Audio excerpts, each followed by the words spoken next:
এতিয়া উৎসৱৰ সময় পিকনিক আহি আছে তো এতিয়া ঘূৰি ফুৰি ভাল পায় আৰু মানুহখিনি অকণমান ঘূৰে যিহেতু বছৰৰ শেষ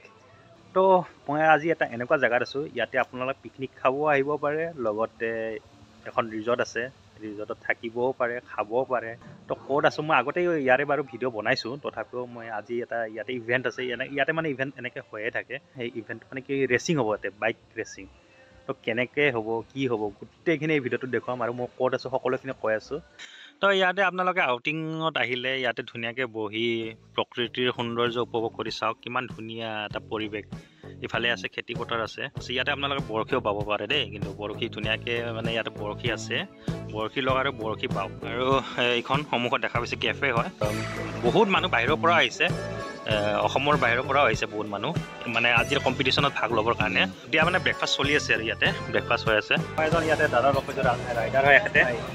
যোৱা বছৰ এখেতে চেম্পিয়ন হৈছিলে তো দাদাজনক মই এই বাইকখনৰ কথা সুধিম এইখন মানে বাইক মই ফাৰ্ষ্ট টাইম দেখিছোঁ এইখন আমাৰ টিমৰ বাইক হয় হয় আমাৰ টিমটোৰ নাম VM স্পৰ্টছ ফাউণ্ডেশ্যন চ' এই VM স্পৰ্টছ ফাউণ্ডেশ্যনৰ বাইকখন এইখন আহিছে আপোনাৰ বেংগলোৰৰ পৰা এই ৰেলীৰ যোনটো ফৰেন এটা ক্লাছ থাকে এটা কেটেগৰী থাকে তাত চলাবৰ কাৰণে অহা হৈছে আমাৰ এজন ৰাইডাৰ আছে 10 টাইমছ নেশ্যনেল চেম্পিয়ন নৰিশ VS তেখেত অলপ ওলাই গৈছে চাগে তেখেতৰ মানে আমি হৈ পেলাই বাইকখন আমাৰ টিমৰ হৈ পেলাই আমি বাইকখন আনিছোঁ এইখন EXC 450 6 days এডিশ্যন এছপেনা এডিশ্যন এইখন এতিয়ালৈকে এছিয়াত লঞ্চ হোৱা নাই এইখন আমি ইম্পৰ্ট কৰি পেলাই ইটালীৰ পৰা অনা হৈছে তো এইখনৰ এতিয়ালৈকে বৰ্তমান লেণ্ডিং প্ৰাইচ 22 লাখ ইয়াত আৰু এইখন ফিউলো ভৰাব হয় বেলেগ আপোনাৰ 100 অক্টেন যোনটো আপোনাৰ পিয়'ৰ ফিউলটো এইটো ভৰাব লাগে তো আজি এইখন বাইক মানে নৰ্থ ইষ্টত ফাৰ্ষ্ট ফৰেন বাইক এখন চলিব আজি ইয়াত এই বাইকখনৰ দাম হৈছে 22 লাখ টকাতকৈও বেছি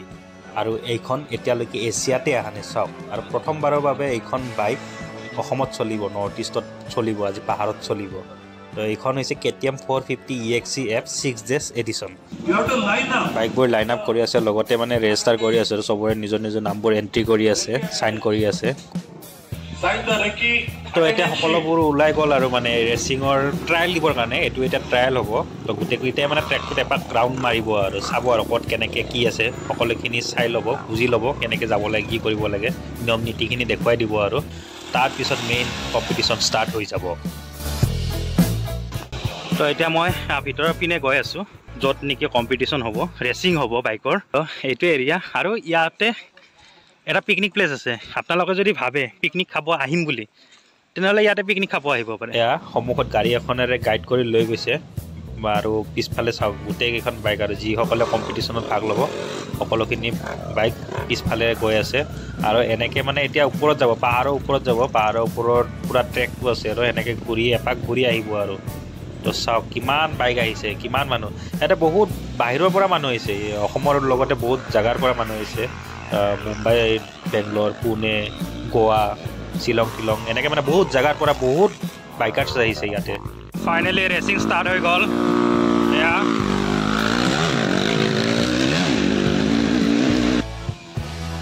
এই ৰেচিংটোৰ বিষয়ে মই অকণমান কৈ দিছোঁ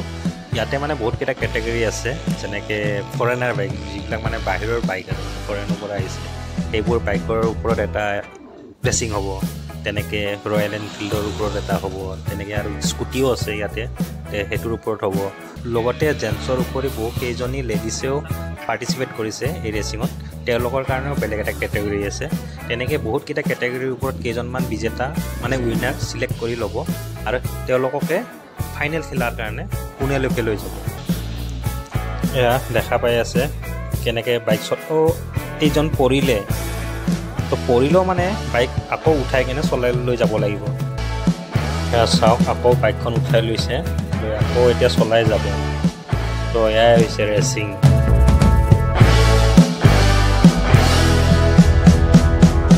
চলিয়ে আছে তীব্ৰ গতিত চলি আছে এজনৰ পিছত এজন আহি আছে ৰেচ লগাই আছে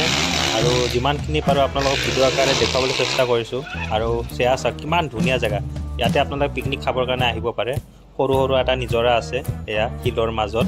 পাহাৰৰ কাষত মজা জেগা বহুত ধুনীয়া হয় এতিয়া মই যিমান পাৰোঁ ওপৰলৈকে যাব চেষ্টা কৰিম ওপৰৰ পৰা আপোনালোকক ভিউটো দেখুৱাম ইয়াৰে যিমানখিনি পাৰোঁ আৰু তো গৈ আছোঁ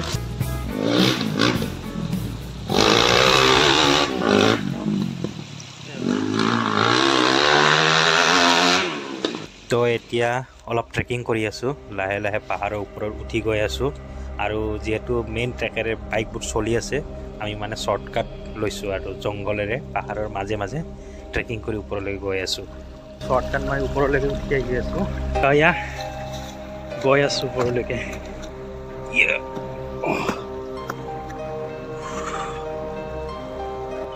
তো আপোনালোকে যদি ট্ৰেকিং কৰিব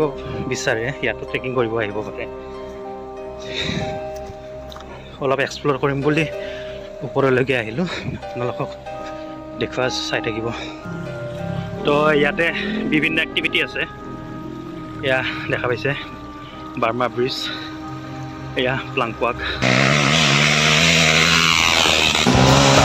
তামাম মজা লাগিছে এয়া। তো অলপ শ্বৰ্টকৈ দেখাই আছোঁ এতিয়া ভিডিঅ'টো আপোনালোকক। বহুত বাইক, বহুত মানে নাই বোলে 100খনমান বাইক চলিছে আজি ইয়াতে।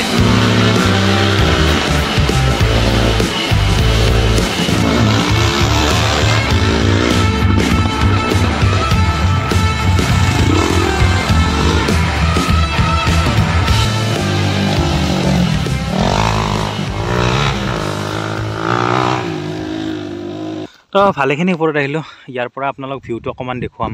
তো মজা লাগিছে, মানে ট্ৰেকিঙো কৰা হ'ল, বহুত দিন ট্ৰেকিং কৰা নাছিলোঁ, ট্ৰেকিঙো হ'ল, অকণমান ভাল লাগি আছে আৰু। তো এয়াই দেখিছে আপোনালোকে PRP ভেলীৰ। এতিয়া মই ওপৰলৈকে আহিছোঁ। ওপৰতো এয়া বাইক চলিয়ে আছে আৰু INRSCক ধন্যবাদ দিব লাগিব, তেওঁলোকে ইমান ধুনীয়া এটা ইভেণ্ট পতাৰ কাৰণে নৰ্থ ইষ্টত। প্ৰতি বছৰে যাতে এনেকুৱা ইভেণ্টবোৰ হৈ থাকক তাৰে আশা কৰোঁ। মানে এনেকুৱা আগতে দেখা নাছিলোঁ ৰাষ্ট্ৰীয় পৰ্যায়ত এনেকুৱা খেলবোৰ, এনেকুৱা ৰেচিং গেমবোৰ আমি আগতে টিভিতহে চাইছিলোঁ। তো এতিয়া নিজ চকুৰে চাব পাৰিছোঁ আৰু দেখিছোঁ আৰু বহুত কথা জানিছোঁ ইয়াৰ পৰা, মানে বুজিব পাৰিছোঁ কেনেকৈ হয়। আৰু বহুত ল'ৰা ছোৱালীয়ে ৰাস্তাত বাইক স্পীডত চলায়। তো তেওঁলোককো কওঁ, তেওঁলোকে এইবিলাক ছেফটি নহয় ৰাস্তাত বাইক এনেকৈ স্পীডত চলোৱাতকৈ আপোনালোকৰ যদি মন ইচ্ছা তেনেহ'লে এনেকুৱা অনুষ্ঠানবিলাকত, এনেকুৱা ইভেণ্টবিলাকত আপোনালোকে অংশগ্ৰহণ কৰিব পাৰে। লগতে PRP ভেলীকক ধন্যবাদ দিব লাগিব, কাৰণ তেওঁলোকৰে এনেকুৱা ট্ৰেক বনোৱাৰ কাৰণে আজি ইমান ধুনীয়া এটা ইভেণ্ট পাতিব পাৰিছে। তো এওঁলোকে যে এনেকুৱা স্পৰ্টছ ৰিলেটেড এখন এনেকুৱা ৰিজৰ্ট বনাইছে য'ত কি বহুতখিনি এক্টিভিটি কৰিব পাৰি, লগতে এনেকুৱা ইভেণ্টবোৰো পাতিব পাৰে। তো সেইকাৰণে PRP ভেলীক ধন্যবাদ দিব লাগিব। আৰু আপোনালোকে যদি এই জেগালৈকে আহিব খোজে তেনেহ'লে মই এড্ৰেছটো কৈ দিছোঁ। এয়া আছে গুৱাহাটীৰ আপোনাৰ চন্দ্ৰপুৰৰ পৰা, চন্দ্ৰপুৰ থানাখন আছে, থানাখন নোপোৱাতে ৰাইট চাইডে যিটো ৰাস্তা সোমাই গৈছে সেই ৰাস্তাটোতে আহি চিধা আহি থাকিলে আপোনালোকে এই PRP ভেলী ৰিজৰ্টখন পাব। মানে পাণবাৰী ষ্টেচনৰ লগতে এই PRP ভেলী ৰিজৰ্টখন আছে।